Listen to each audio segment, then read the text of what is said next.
Rachel and her son Cole trudged up the steps to their cozy home, arms laden with grocery bags. The sun was setting, casting a warm glow on the sidewalk. Rachel juggled her keys, fumbling to find the right one. Cole, ever so impatient, grabbed the door handle and twisted, expecting it to be locked as usual. Surprisingly, the door swung open. Rachel paused, her brows knitting together in confusion. "That's odd," she muttered to herself. "John must have come home early today." After they placed the groceries on the kitchen counter, Rachel decided she deserved a few moments to unwind in the living room before starting dinner. However, as she stepped into the room, her steps faltered. There on the sofa sat her husband John, but he wasn't alone. Beside him was a woman Rachel had never seen before, their quiet giggles filling the room. Rachel's heart skipped a beat, her mind racing. "Excuse me," she managed to say, her voice steady despite the shock. "What the heck is going on here?" The mysterious woman looked up, a smile playing on her lips, barely concealing a laugh, but there was a smugness to it that Rachel didn't like. John, however, remained seated, his expression unreadable. A storm of emotions raged inside Rachel. Her heart pounded fiercely, a sensation she hadn't felt before. She stood there, waiting for an explanation, hoping against hope this was some bizarre prank. Time seemed to stretch on forever as she waited for John to react. Finally, he stood, his face serious, meeting Rachel's eyes squarely. The look on his face confirmed her fears. This was no joke. Rachel stood frozen, her eyes locked on John as he introduced the woman sitting next to him with a casualness that stung her deeply. "Rachel, this is my girlfriend, Nicole. Nicole, this is my soon ex-wife, Rachel," John said, his voice devoid of any emotion. Rachel's mind reeled, unable to grasp the full scope of what was happening. "Wait, I don't get it. So you're telling me you brought your girlfriend to our house?" she began, her voice trembling with disbelief and hurt. John interrupted sharply. "My house, Rachel, it's my house, and look, I've tried working it out and clearly it failed. I'm sorry, but we have to move on," he declared, his smile forced and empty. The words hit Rachel like a physical blow. Her heart raced painfully, the shock of his betrayal feeling as devastating as losing a beloved family member. She struggled to understand how everything had changed so quickly. Just yesterday they were laughing together, sharing moments of joy. Confusion clouded her thoughts. "How long has this been going on?" she managed to ask, her voice a mix of anger and sorrow. John sighed heavily, his expression turning sour as he faced Rachel's questioning. "It's been happening on the side," he admitted reluctantly. "Why didn't you tell me?" Rachel pressed, needing answers, her voice rising with each word. John's irritation grew visible. He shifted uncomfortably, clearly not liking the direction of the conversation. "Rachel, this isn't the time or place to discuss this," he said dismissively, trying to end the conversation. Rachel tried to speak, her voice wavering with emotion. "Who is she? And how can you just stand there unaffected?" she asked, her eyes darting between John and the woman beside him. Nicole opened her mouth to respond, but before she could get a word out, John intervened. He turned towards Nicole, his hands tightening on her waist as he faced Rachel squarely. His voice was icy, each word deliberate and cutting. "Rachel, you had your chance. You didn't meet my expectations," he stated bluntly.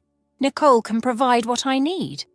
The harshness of his words was like a slap to Rachel's face, leaving her reeling from the cold dismissal of the time they had been together. "I don't understand, John. After all these years together, how can you say this? What am I supposed to tell Cole?"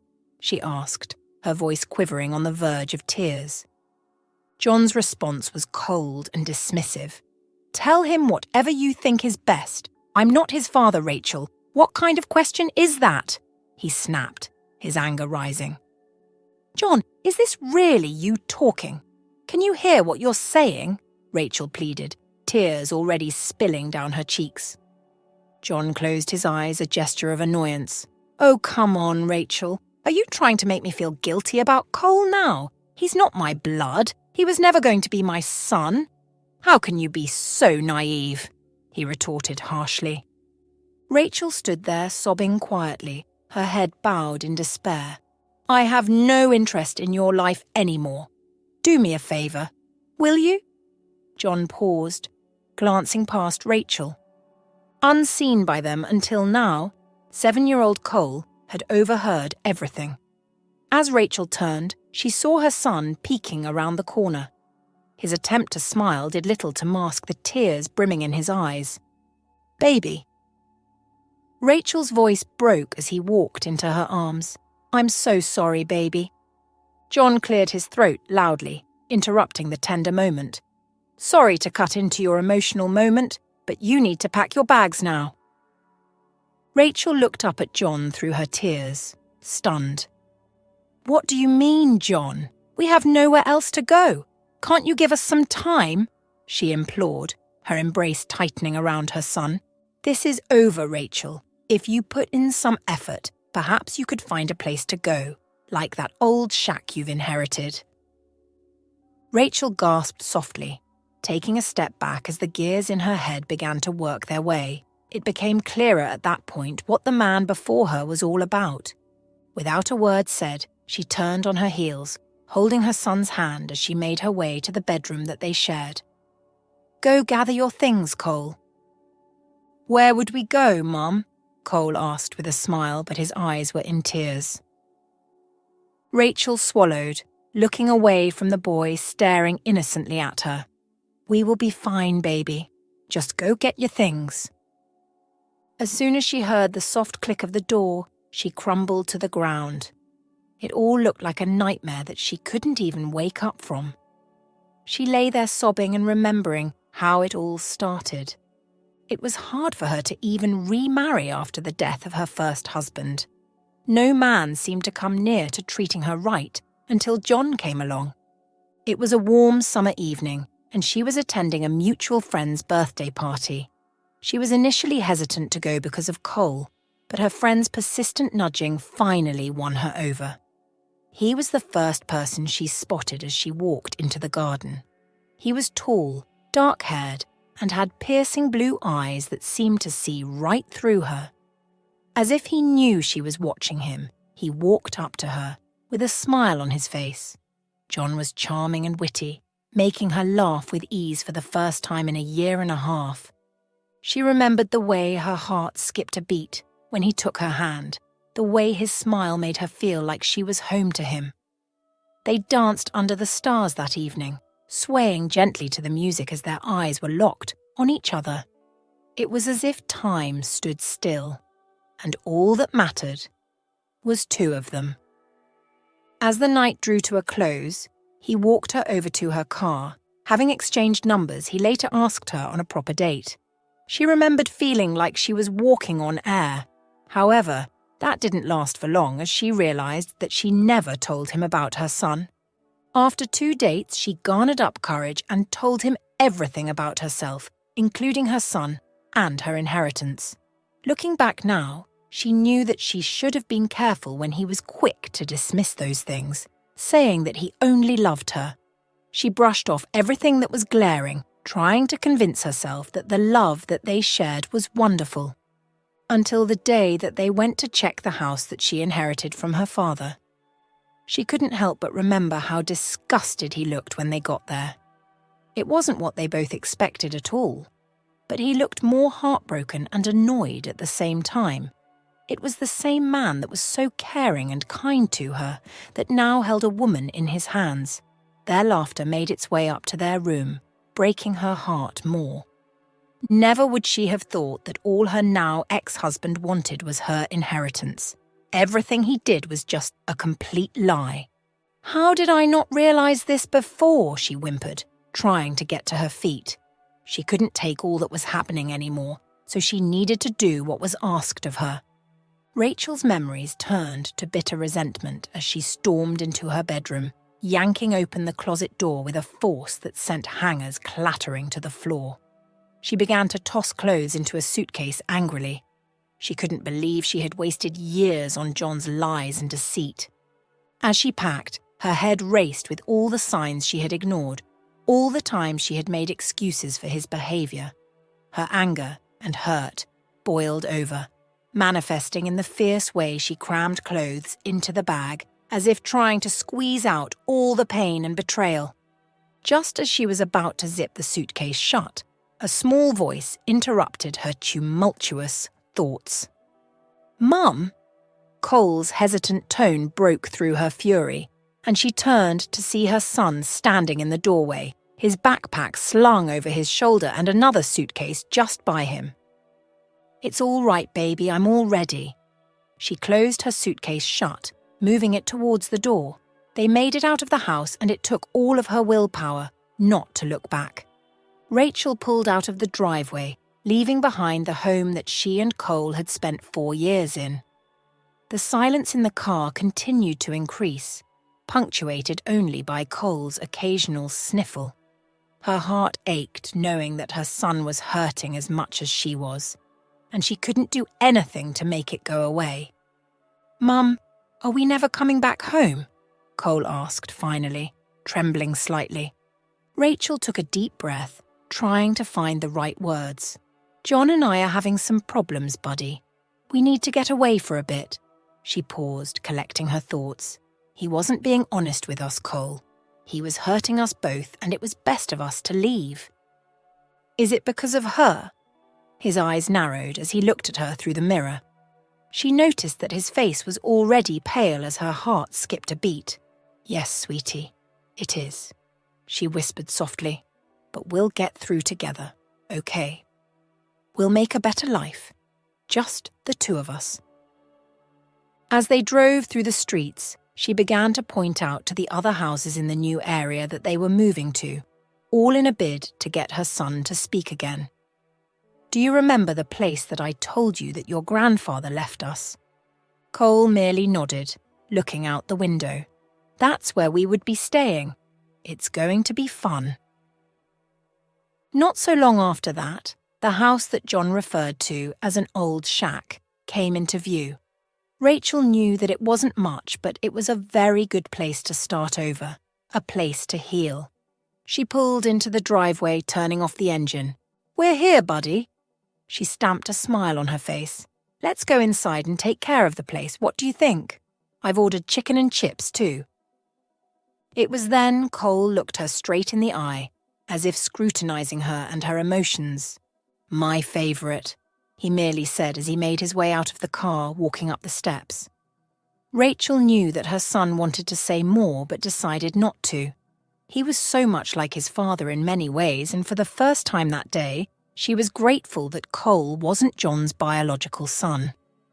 Rachel walked into the house, alongside Cole, who was gazing around at the spacious interior. The house was bigger than it had seemed from the outside, with high ceilings and large windows that let in plenty of light. But it was clear that John had been wrong about calling it a shack. Despite it being a mess, with dust and cobwebs covering every surface, it was still a strong house.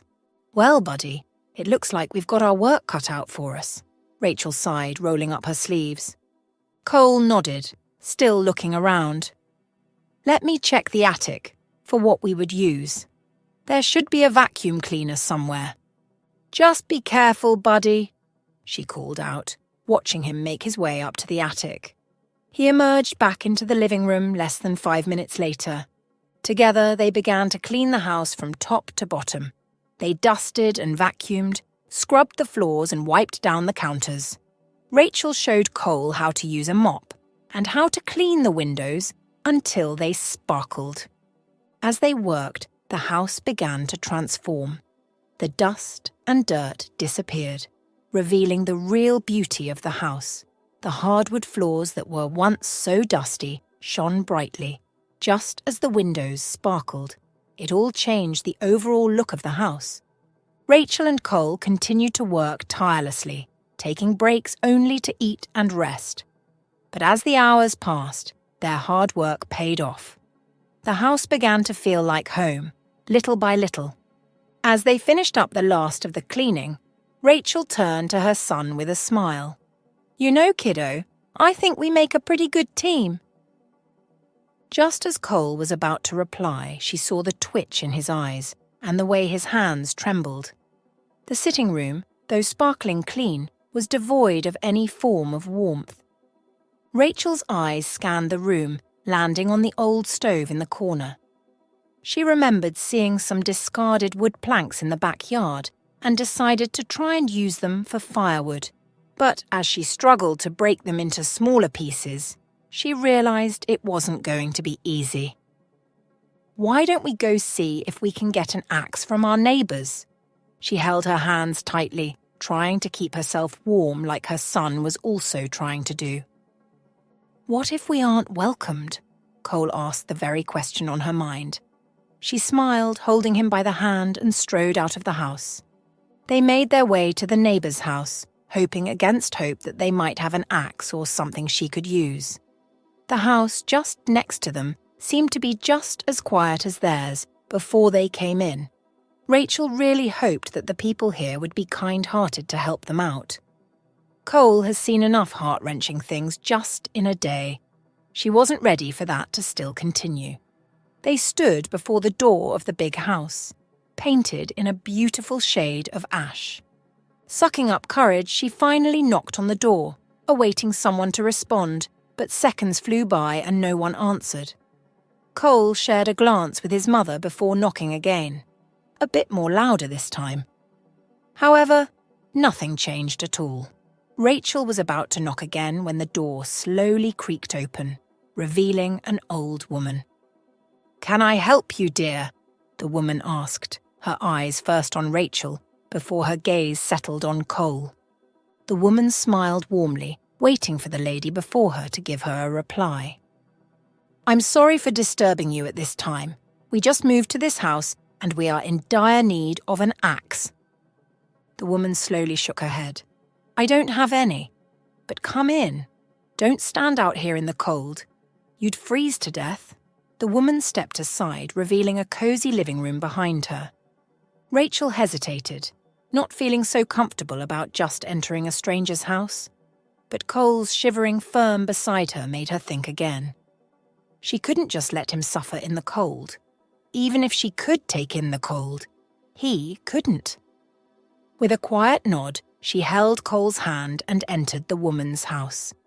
The warmth that greeted them as soon as they walked in was all they needed at that point. Fire crackled at the fireplace, giving a soft glow in that area. Rachel's gaze finally landed on the woman, taking in the way she looked. The woman was clearly as old as her dead mother would have been, but she still looked more beautiful, like a well-worn book that grew precious with time.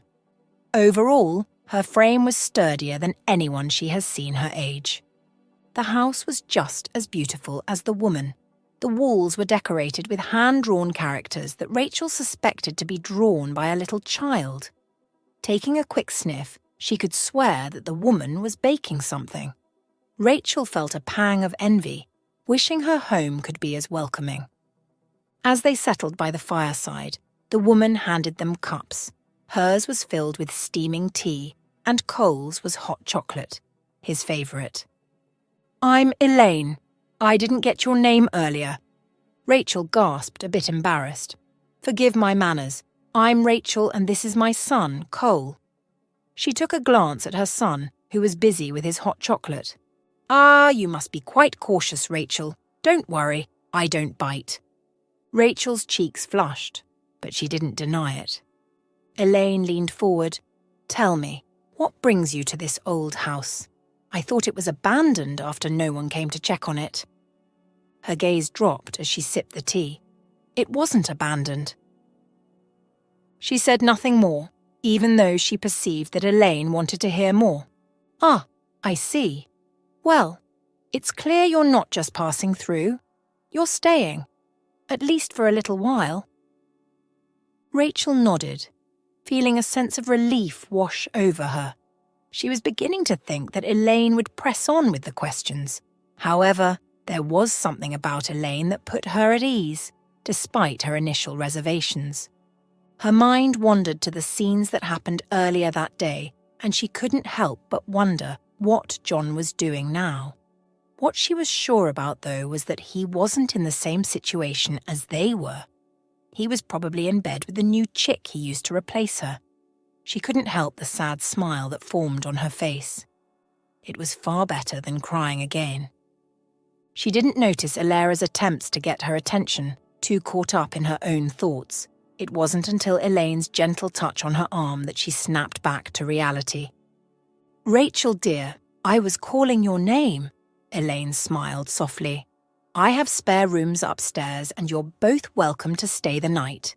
In the morning, I'll call someone to come and do the repairs on your house." Rachel's instincts kicked in, and she shook her head. "No, Elaine, you've done enough already. We can't impose on you like that." "Nonsense, child. You're not imposing. I want to help. And besides, it's not safe for you to go back to that cold, dark house tonight." Rachel hesitated, surprised at the offer that Elaine threw to her, but she didn't want to be a burden. "Really, Elaine, we'll be fine. We can—" Elaine's hand on her arm stopped her. "Rachel, listen to me. You're not going back to that house tonight. You're going to stay here, where it's warm and safe. And in the morning, we'll get your house fixed up, and you can go back to your life. But for now, just accept my help, okay?" Rachel's resistance crumbled under her persistence, seeing that Elaine wasn't about to allow no for an answer. "Okay. Thank you, Elaine." Rachel bundled up and headed back to her house, surprised by how cold it was, suddenly. She quickly gathered some essentials, clothes, toiletries, and Cole's blanket, and returned to Elaine's house. As she entered, she spotted Cole fast asleep on the couch, his tiny chest rising and falling with each breath. Elaine smiled and nodded towards the stairs. "Let me show you the rooms." Rachel followed, carrying Cole as her eyes adjusted to the dimness of the upstairs hallway. The same decorations on the living room walls were taken a step further in the hallway. This time, it looked more mature. Elaine showed her 2 rooms just by each other. She quickly placed Cole, who mumbled something in his sleep, on the bed, putting his blanket over him. But as she gazed at her son on the bed, she felt uneasy. She didn't want to sleep alone tonight, given how the day went for her. As if sensing her hesitation, Elaine lingered by the door. "You know, Rachel, you're welcome to share a room with Cole if you'd like. I know how it can be with mothers and their children." Rachel's eyes met Elaine's, wondering if she was so easy to read or Elaine just had that sixth sense. "Thank you, Elaine. I think I'll do that." It was a few hours before Rachel was finally able to get some sleep, and before she finally let go of reality, tears dropped from her eyes, both in gratitude and shock. At least in all that happened, she didn't lose entirely.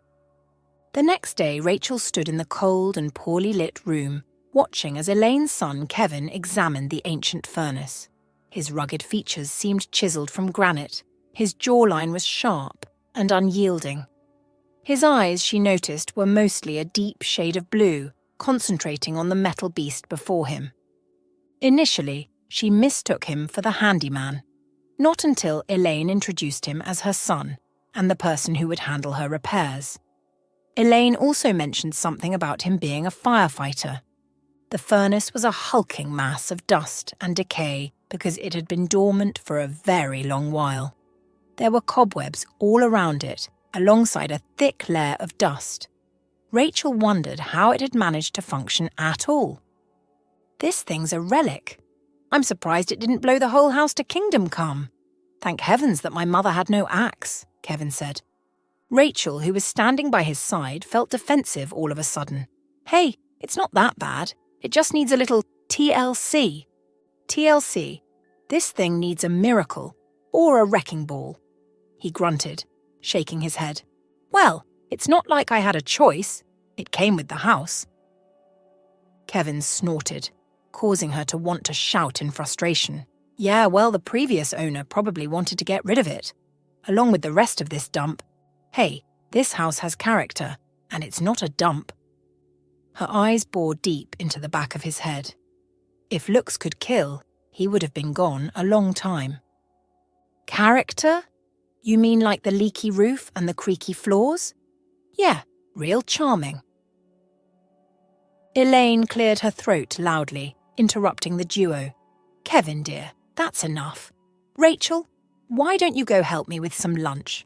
Cole will be home soon, and you haven't gotten groceries yet. Without another word, Rachel calmed herself down, knowing it was too childish of her to throw a tantrum. But just as she stepped out of the house, she could swear that he muttered something annoying about her. How could she have known that the person that Elaine said would help her out was the woman's 35-year-old son? He was just 5 years older than her, yet he seemed much bigger and ridiculously handsome. He was quite annoying, all right. It wasn't worth her time, though. Elaine was already doing her more than a favour by allowing her to stay, having a roof over her head and that of her son. If not for Elaine, she couldn't imagine how she would have prepped herself to wake up Cole and get him ready for school in a house that needed multiple repairs. Cole was becoming a big boy, little by little. He told her this morning with his chin raised high that he could take care of himself in the bathroom. 3 years ago, he was the one who would cry, waiting for her to do that. Rachel entered the warm kitchen, allowing the aroma of freshly baked bread to envelope her. Elaine stood at the counter putting some spice into what Rachel knew was stew. She joined her immediately, wanting to be of use, for once.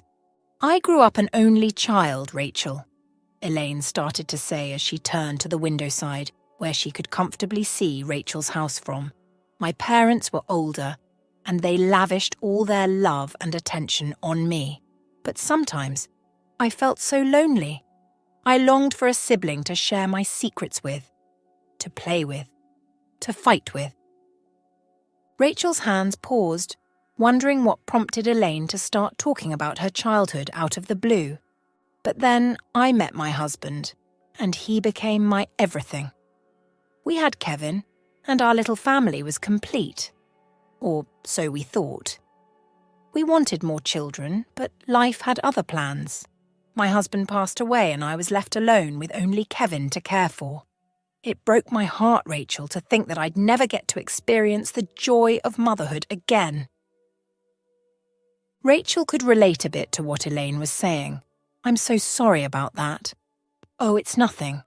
It's just that seeing the way you and Kevin acted earlier, it made me imagine what the house would have been like if I had another child." Just as she was about to speak, the kitchen door burst open and Cole strode in, his backpack slung over his shoulder with an excited grin on his face.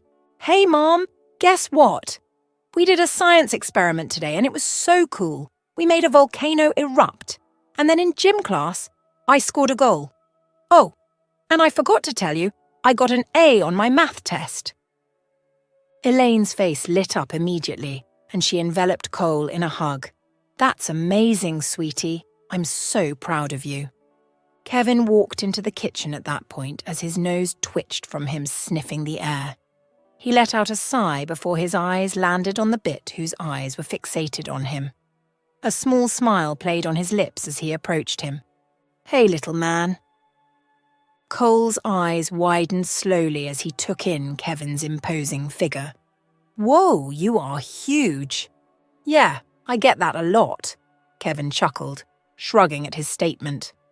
Rachel moved closer to her son, holding him by the shoulders. "Cole, that's not a polite thing to say," apologized to Kevin.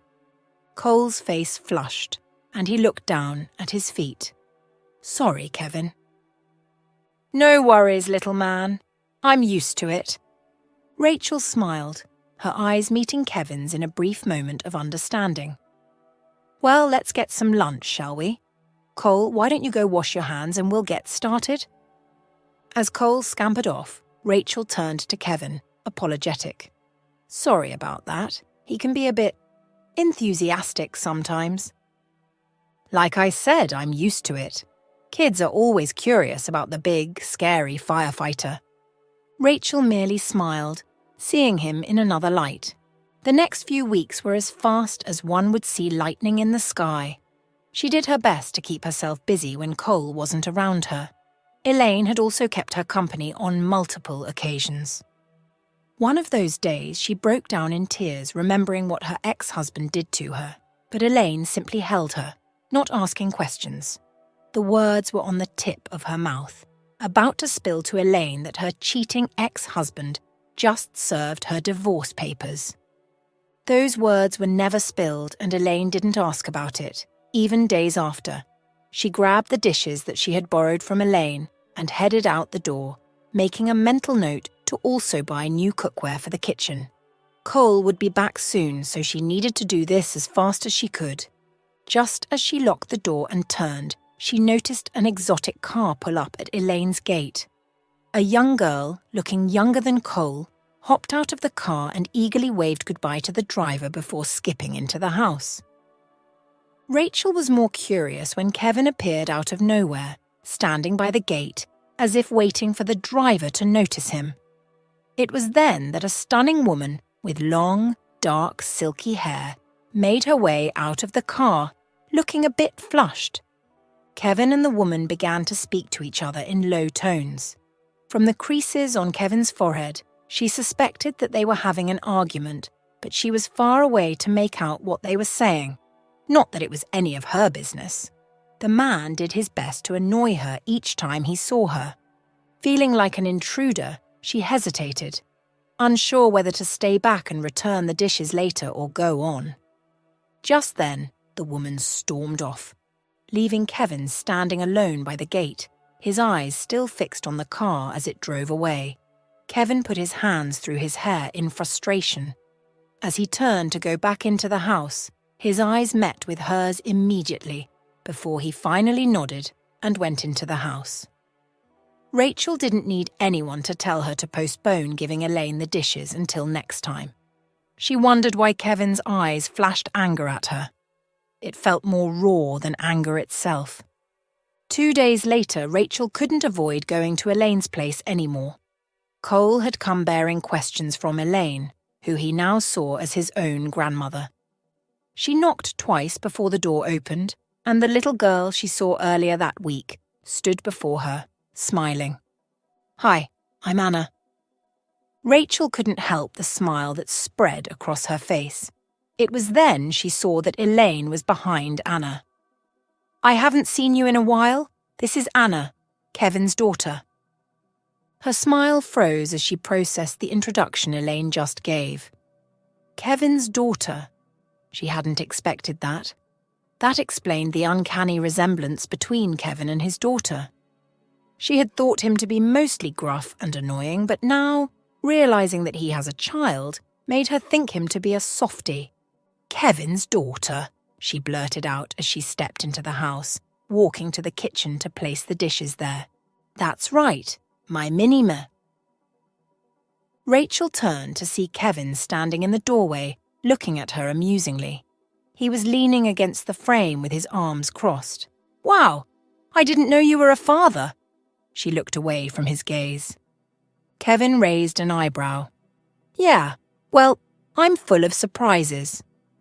"Surprises my foot," she muttered to herself, walking up to him. "You are so gruff and intimidating. Believe it or not. Now, can you excuse me?" He put his hand over the doorpost, blocking her way. Gruff and intimidating? That's not exactly the kind of language I'd use to describe myself. "Well, you have to admit, you can be a bit scary sometimes." "Scary? Me? Never." She couldn't help but laugh, putting her hand over her mouth. "Oh, come on. You're like a big, tough firefighter. I'm sure you've got a soft spot somewhere in there. Don't go getting any ideas about me being soft, got it? I'm all tough and rough around the edges." "Yeah, right. That's why you have a daughter who looks so cute and just like you. You're a total softie, Kevin's face turned red and he looked away, muttering under his breath, "Shut up, Rachel." "What's the matter, firefighter? Can't handle a little teasing?" Elaine tapped her son on his arm, making him move aside, reluctantly. "Enough banter, you two. Kevin, why don't you take Rachel and Cole along to the park with Anna? She didn't want to be alone." He started to say something but stopped midway. "I can take Cole, but—" "I understand. I'd just get him ready then." She used that opportunity to excuse herself from their midst and moved to the sitting room where Anna and Cole were drawing an object. "Sorry, Anna. I have to get Cole ready for the picnic. Just give—" Anna grinned wide, allowing Rachel to see some of her missing teeth. "You are coming?" She screamed loudly, jumping to her feet.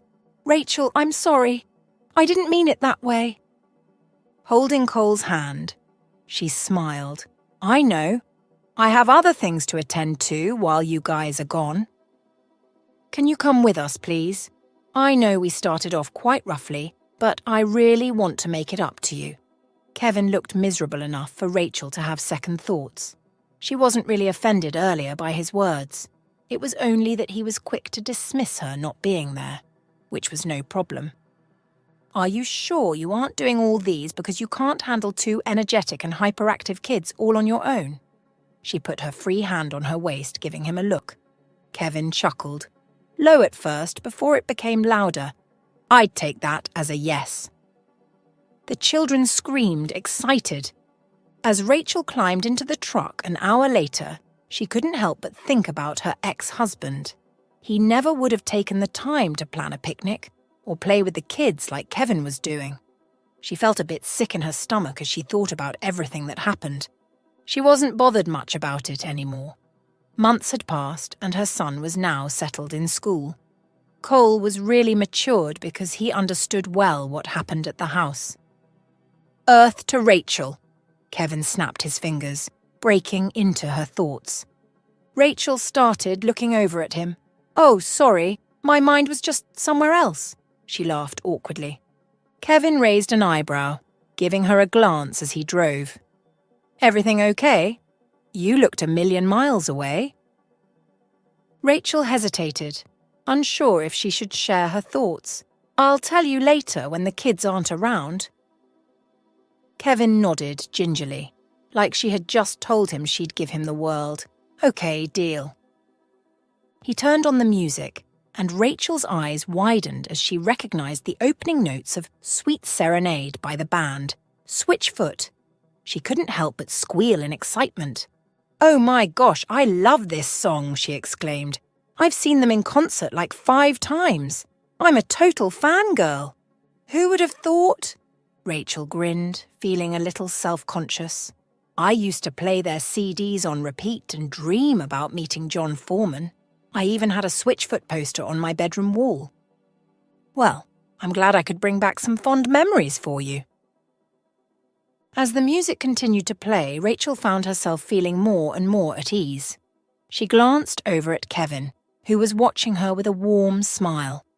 She had totally forgotten that their children were with them as she got lost in the music. At the park, they found a nice spot under a tree, and Kevin spread out a blanket. Rachel sat down, and Kevin joined her, while the children ran off to play. They watched as Cole and Anna chased each other around, laughing and shrieking with delight. As they sat there, Rachel asked Kevin about his job as a firefighter, and he told her everything he had experienced, even up to scaring her at a point. But it was all fun. It was with him that she could finally say that she was a writer, and that only one of her books had sold out. As they talked, they discovered they had more in common than they thought. Both were creative, both loved children, and both valued family above all else. The conversation flowed effortlessly, and before long, they realized it was time to eat. They unpacked the food, and the children joined them, eager to dig in. They sat down together, sharing the food that Elaine had packed up for them. The food in the picnic basket was more than just picnic food. It was everything. As they ate, Rachel noticed the way Kevin interacted with his daughter, the way he listened to her, and the way he made her feel special. She saw the love in his eyes and her heart melted. She realized that this tough, gruff man was different with his daughter. As they finished their meal, Kevin suggested a game of tag, and the children squealed with excitement. Rachel joined in, laughing and running around with the others. For the first time in a long time, she could laugh without feeling sad. As the sun dipped below the horizon, they made their way back to the car, exhausted but happy. Rachel turned to Kevin and sighed dramatically. "Thank you for today. I had a wonderful time." "Any time, Rachel. I'm glad you enjoyed it." The children were already asleep as soon as they got into the car, exhausted from playing. Kevin still played another of her favourite songs from the band. However, this time she stayed put, looking out the window as she thought of all the memories it brought. Her father had a hard time when she was a fangirl. He would lock her inside the room just so she can read, yet she jumped out the window, causing her father to worry all the time. Only if she could turn back the hands of time just to be in his embrace. She would cry, and he'd tell her one of his silly jokes to get on her nerves. The car suddenly stopped, causing Rachel to jerk forward. "Are we home already?" Kevin merely smiled, opening the side of the door and carrying Cole first. "Wait here. I'd put him in bed real quick." She watched as the tall, muscular man carried Cole gently, before stretching out his hand for the key. She caught herself smiling as he went into the house, and she waited in the car. "Now, do you want to continue smiling at imaginary things?" Not wanting to wake Anna up, she came out of the car, curling her fist at him. "My imaginary character is a worldwide wrestler." They both laughed together at what she had said. She gave him a smile as she went into the house too. As she was about to go inside, he shouted something, but she couldn't make out the words. It was until she had prepped for bed and put everything in place as she wanted, including a hot shower, that she realized what he said and gasped. "Don't get ahead of yourself, Rachel. Maybe you didn't hear him well, too," she whispered to herself, pulling the covers over her head, as if that would stop the thoughts in her head.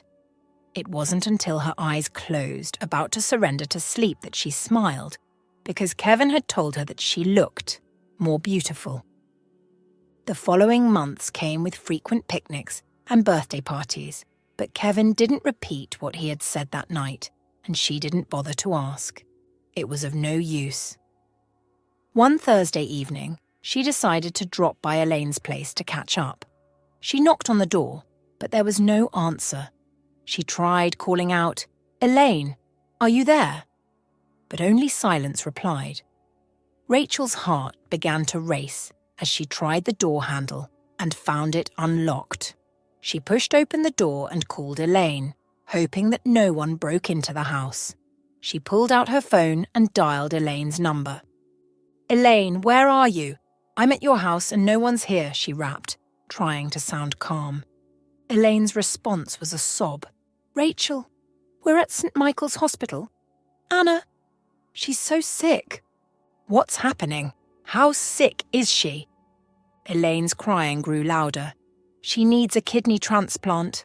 The doctors, they say it's the only way to save her life." Rachel's world stopped. She felt like she'd been punched in the gut.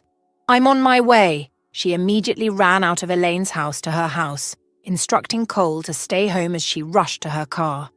Her heart raced as she sped towards the hospital. Elaine's sobs still replayed in her head. She burst into the hospital lobby, her eyes scanning the waiting area for Elaine and Kevin. Spotting them huddled together, she rushed over, her heels clicking on the floor. "Elaine, what's happening?" Rachel asked softly. Elaine's tear-stained face lifted, her eyes pleading. "Rachel, Anna, she needs a kidney transplant. The doctors say it's the only way to save her life." Rachel's breath caught. A kidney transplant? The cost of such a surgery was astronomical. She knew that Elaine and Kevin couldn't afford it on their own. "How much time does she have?" she asked again as gears clicked in her head. "The doctors say we have only a few weeks to raise the funds," Kevin, who had been quiet since, finally spoke. "We've already started a fundraiser, but it's not enough. We're so short on time. They are saying it's going to cost around $500,000. Rachel's heart sank when she heard the numbers. The amount required was daunting, far beyond what could be realistically raised through a simple fundraiser. She knew she had to say something, anything, to bolster Elaine and Kevin's spirits in this overwhelming moment. "Don't worry, we'll figure something out. I'll help you raise the funds. We'll make it happen." She held Elaine's hands tight. Rachel hated hospitals because of this kind of situation. In her time, there was no one to reach out to when her mother became sick. Her father did his best to gather funds, but it could do nothing to improve her health. However, Anna wasn't her mother. The girl would survive this. Her gaze strayed to Kevin, taking a good look at him for the first time that day. He looked weary, angry, and frustrated as he was lost in thought. She placed her hand on his knee, trying to reassure him. The only big problem was how they were going to get that large amount of money in a few weeks. Rachel did her best to mask her shock when they told her the exact amount, because doing that wouldn't do anyone good. She watched as Elaine began to make calls, hours later. Kevin paced around the room, his eyes fixed on his phone as he tried to reach his ex-wife, a model who was always busy and never seemed to have time for their daughter. She could sense his frustration growing with each failed attempt. He finally slumped into a chair, his head in his hands, and Rachel knew she had to act. "Hey," she said softly, sitting down beside him. "How's Anna?" Kevin shook his head, his voice cracking. "No change, and I can't even get my ex to return my calls. She's so caught up in her own world, she doesn't even care that our daughter is fighting for her life." Rachel put a hand on his arm, trying to calm him down. "We'll figure something out, Kevin. We'll get through this together." But Kevin just shook his head, his eyes welling up with tears. "I don't know, Rachel. I just don't know." She wrapped her arms around Kevin, holding him tightly as he let out a sob. She held him for a few moments, letting him cry out his frustration and worry. Then she gently pulled back and looked him in the eye. "I'm going to go get Cole ready for bed, but I'll be back, okay? We'll face this together." Kevin nodded, his eyes still wet with tears, and she gave him a soft smile before standing up and heading out of the hospital room. Later that night, she tossed and turned in bed, unable to bring herself to sleep. She had rarely seen men cry in her life, so it was actually heart-wrenching when Kevin did. In fact, she understood him better. She would do the same if she were in his shoes. She finally drifted off to sleep, but it was fitful and restless. The next morning, she woke up feeling groggy and exhausted. She went through the motions of getting Cole ready for school, but her heart wasn't in it. She was preoccupied with thoughts of how to help Elaine and Kevin. As the days passed, Rachel's anxiety only grew. She visited Anna every day, but there was no improvement. The little girl lay in her hospital bed, her tiny body hooked up to machines and wires, her eyes sunken and her skin pale. Kevin and Elaine were always there, not allowing anything to go uncovered. A week went by and Rachel felt like she was in a nightmare she couldn't wake up from. Anna's condition remained unchanged, and the medical bills were piling up. Rachel knew she had to do something, but she didn't know what. And that made her so miserable, eventually. The next morning, Rachel began to clean out the attic, trying to pass time. Dust was flying everywhere as she lifted old trunks and boxes. She coughed, waving a hand in front of her face. As she reached for an old suitcase, there was more dust in the air, making her sneeze repeatedly. Setting the suitcase, she wiped her hands on her shorts and coughed. As she lifted the lid of the suitcase, the faint scent of old leather wafted out. Her eyes widened as she saw carefully arranged files, and an envelope addressed to her. Her heart skipped a beat as she recognized the handwriting to be her father's writing. Her fingers trembled as she unfolded the letter slowly as she scanned the letter. The paper was already yellowed with faded ink, which meant it had been there for a long while. Rachel's eyes welled up with tears as she read the note from her father. She had missed him so much since he passed away. Seeing everything made her teary. "Dear Rachel," the letter began in her father's familiar looping handwriting, "if you are reading this, it means you have made the wise choice to keep the house, despite its age and the memories it holds. I know it hasn't been easy." Rachel paused, a tear rolling down her cheek. Her father had been gone for years, but his presence felt so near in this moment. He continued, "I wasn't able to give you much while I was here, burdened by my own limitations and the demands of life. But know this, every day I tried to put a little aside, hoping it would someday help you when I could not." At the bottom of the letter, scrawled in shaky letters, was a phone number. "Call this number," he wrote. "Speak to Mr. Thompson. He knows about the small investments I've made. They're not much, but I hope they can help you somehow." With a deep breath, Rachel wiped her eyes and folded the letter back carefully, placing it on the table beside her. Her mind wandered to Kevin and Elaine at the hospital, facing their own trials.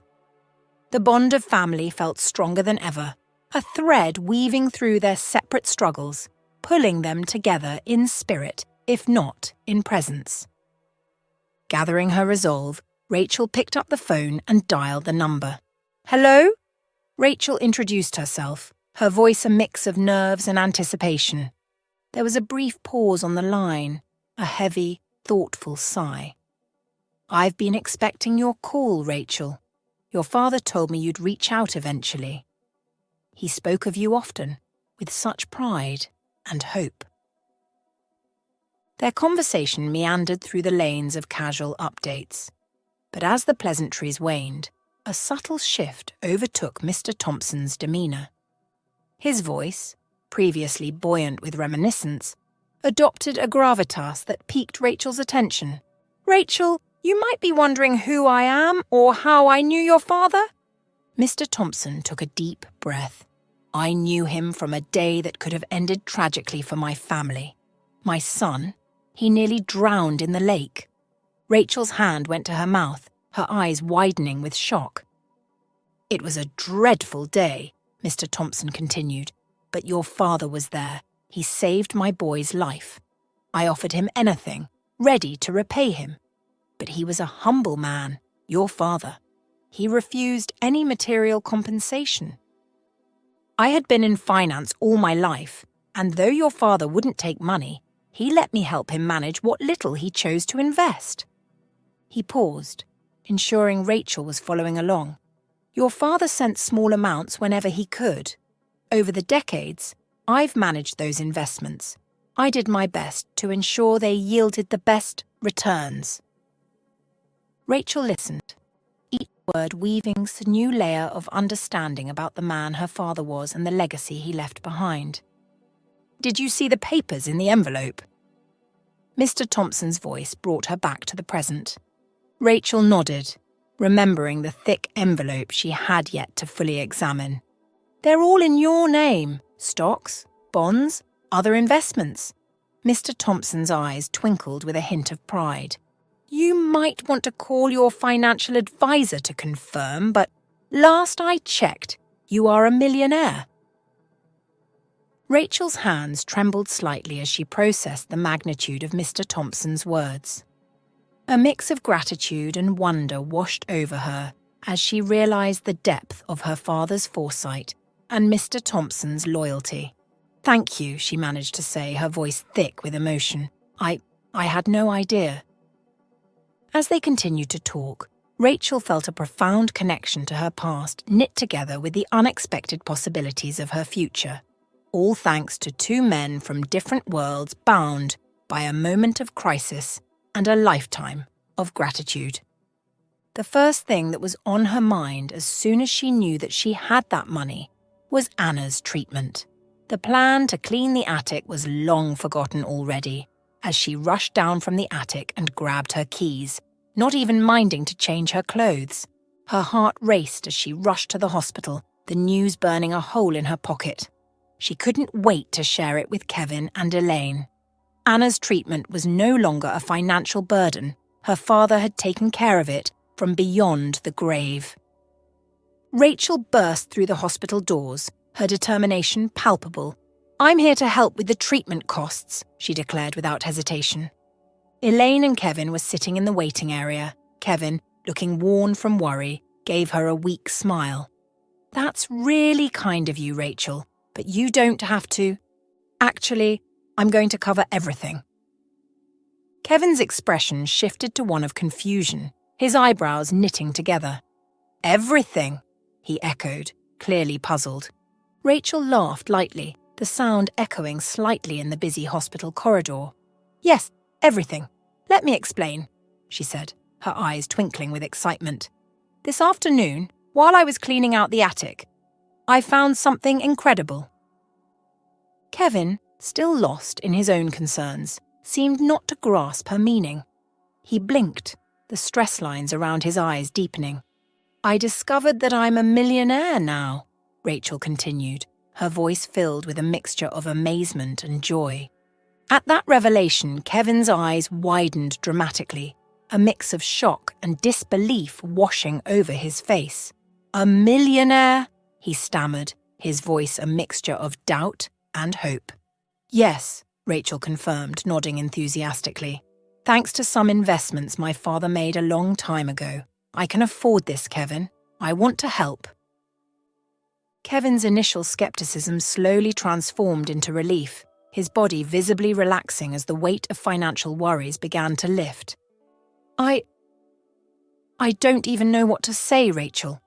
Thank you," he managed, his voice thick with emotion. Rachel reached out, squeezing his hand gently. "You don't have to say anything. I'm just glad I can do this for you and your family." As they reached the administrative office, she pushed open the door and strode in, gaining attention from the receptionist. "I'm here to settle Anna Johnson's bills," she announced, tapping Kevin, who was still shocked. The receptionist looked up, surprised by their sudden arrival. "Ah, yes, let me just check." She tapped away at her computer, her eyes widening as she saw the amount due. "Okay, that's a significant amount. Would you like to pay by card or—" Rachel cut her off, pulling out her checkbook. "I'll write a check. How much do I need to pay?" The receptionist's eyes flicked to the amount on the screen. "It's $517,000. She didn't hesitate as she wrote the check, wanting to get everything done and over with, as long as Anna's life would be saved. As she handed over the check, the receptionist's eyes widened in surprise. Thank you so much, Miss Rachel." She quickly processed the payment, her fingers flying across the keyboard. Within minutes, the bills were settled, and Anna's treatment was secured. It was then that she could finally relax, as tears threatened to fall from her eyes. "It's done," she whispered. Kevin enveloped her in a tight hug, not minding where they were. "Thank you, Rachel," he whispered into her ear, still holding her tight. "Thank you for saving Anna's life." As the days passed, Anna's health began to flourish. Her treatment was aggressive but effective, and she slowly started to regain her strength. Her smile returned, bringing everyone relief. Rachel visited her every day alongside Cole, watching with joy as Anna's progress blossomed. Kevin was always by her side, and they sat together, holding Anna's hands. Cole was always telling her that he wanted to go see Anna. He would carry all her favourite toys and would sit patiently when she was sleeping. It was only sleep that could remove him from being in the room. One of those days, as Anna slept peacefully, Kevin turned to Rachel. "You did this. You saved her life." His eyes told her more than he even said. He had always thanked her since that day and was persistent on paying her back, one way or the other. The day Anna was finally free to go home was a celebration day. Elaine, Kevin, Cole, Anna and herself all went to get chicken and chips, which was Anna's favourite. "Thank you, Rachel. I never thought I'd be here by this time, smiling this way. I'm always in your debt." Elaine smiled, holding Rachel's hand as the kids were arguing about football with Kevin. "I was in your debt first, Elaine. You took my son and I in, like we were your own children." She squeezed her hand, smiling too, as she brought her attention back to everyone and noticed that Kevin had been staring at her the whole time. Rachel gazed into the store window, lost in thought. Her eyes wandered to the diamond ring on her finger, and a soft smile spread across her face. She remembered the day Kevin proposed, the way her heart skipped a beat as he got down on one knee. Their relationship had blossomed quickly, and they found themselves inseparable. They spent countless hours exploring the town, holding hands and laughing together. There was never a time where she felt insecure about his love for her. He was rather the one skeptical, not wanting to make it seem like he wanted her for money, just like her ex-husband. As they stood before the altar, exchanging vows, Rachel knew she had found her soulmate. They spent their honeymoon renovating both houses, exploring restaurants and taking care of 2 children. Kevin wanted otherwise, but she knew it was best that they stayed back for the renovation because it might be too much for Elaine. Elaine, overjoyed to have grandchildren, was always busy spoiling them rotten. They were always going out with her to her social functions, and she bought them books at every opportunity that she got. Rachel was more grateful to her father that even in death he still brought ease to her. Sometimes she wondered what would have happened if she never went to the attic that day. One day Rachel stood nervously at the entrance of the bustling restaurant, her eyes scanning for a waiter to lead her to a table. Suddenly, a familiar voice pierced the air, dripping with sarcasm. "Well, well, well, look who's here." It was John, her ex-husband, standing smugly beside a young woman. "Are you our waiter? Lead us in," John joked mockingly before letting out a forced laugh. He didn't stop there, though. "Still living in that old shack you got from your dad?" he asked, his tone laced with disdain. Before Rachel could respond, her heart pounding in her chest, Kevin emerged from the restroom, his brows knitted together in concern as he took in the scene, his wife looking distressed and a stranger chuckling beside her. Instinctively, Kevin knew this must be John. With a protective glare, Kevin stepped up behind John and firmly nudged him aside. "Is there a problem here?" he asked Rachel, his voice calm yet commanding. John, caught off guard by Kevin's size and presence, tried to stand his ground. "You got a problem?" he retorted, trying to mask his intimidation. Seeing the unwavering stance of Kevin, John's confidence waned. As Kevin extended his arm to Rachel, inviting her to leave the awkward encounter, John's arrogance dissolved into an uneasy chuckle. He glanced from Kevin back to Rachel, realizing the dynamics had shifted. "No problem here," John mumbled, stepping back to join the young woman who looked equally uncomfortable. "That's what I thought," Kevin said. As Rachel stood there watching Kevin handle the situation with John, a deep sense of safety enveloped her. Her heart skipped a beat as she gazed at him, feeling her love for him deepen with every passing moment. This feeling wasn't just about the immediate protection he had provided, it was about his continual support and kindness that had consistently fortified their life together. In that bustling restaurant, amidst the clinking of dishes and the murmur of conversations, Rachel felt a profound gratitude for everything that had led her to this moment. She silently thanked her father, not just for the tangible legacy he had left her, but for the intangible lessons he had imparted: kindness, and love, most importantly toward those who truly deserved it. As she held Kevin's hand, feeling the warmth of his touch, she felt a powerful affirmation of her choices and the journey she had navigated. That evening, amid the soft glow of the restaurant lights, Rachel knew she was exactly where she was meant to be, loved, cherished, and deeply protected.